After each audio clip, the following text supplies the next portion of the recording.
Violence. What is the first thing that comes to your mind when I say this? Is it bullying? Is it drugs? Is it abuse? Or is it video games? Lately, this past year there has been a lot of unfortunate incidents involving mass shootings, and the news and the politicians on it have really been focusing and hammering down that video games might be the cause of this. Our former president even thought so as well. Well, I am here to tell you today that that might not be exactly true. For a couple reasons, actually.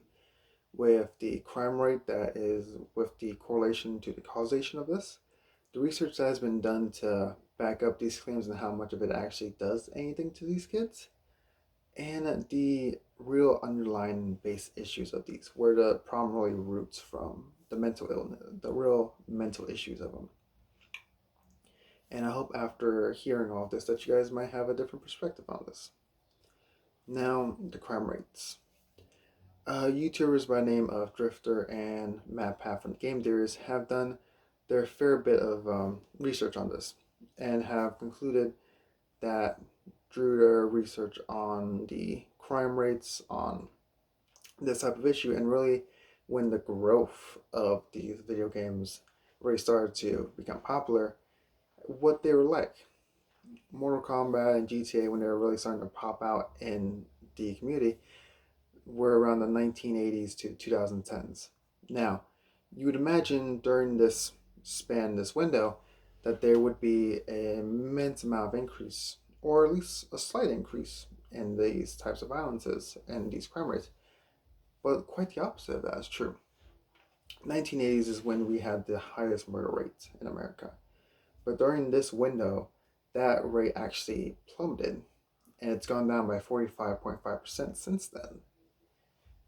Now, in this kind of situation, the correlation does not exactly equal the causation that a lot of politicians or news media outlets might think it is. But what can parents do about this, since they're the ones most vulnerable with the news? Well, there has been a research done by a series of authors from the Molecular Psychiatry article that have done experiments on this with three control groups: one for playing violent video games, one for non-violent video games, and one that weren't playing video games at all. All young kids. And they found after a few months of testing these guys that there was virtually no change whatsoever. Besides a small increase in violence in the violent video games for a couple minutes, everything was virtually unchanged. But what can parents do to really find out the true cause of this or the real underlying issues of it?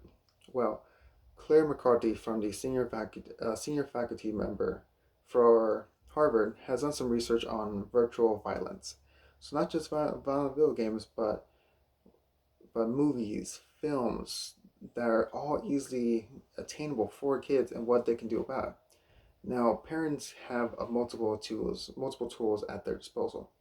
Simply just watching what they do, or just being near them and being with the kids when they're watching, or they're starting to get a little ahead of themselves when it comes to these types of medias that they start watching nowadays. But what is the real issue that's really causing these kids that might grow up to be what these potential mass murders might be? Well, mental illness. The ProCon organization has done a very good job of going down and debunking a lot of this, and what really roots it and what doesn't. And one of the main reasons they were to find out was that mental illnesses such as, or situations that really cause this, are poverty, bullying, abuse, and the environment that these kids are in, not video games.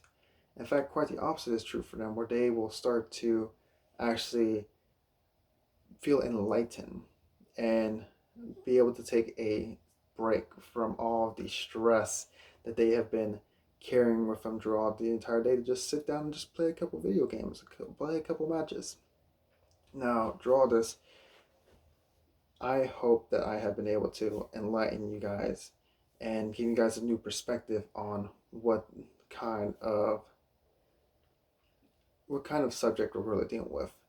Not violent video games causing this type of craziness in kids, but more deep down serious issues and where the help really needs to start. Thank you.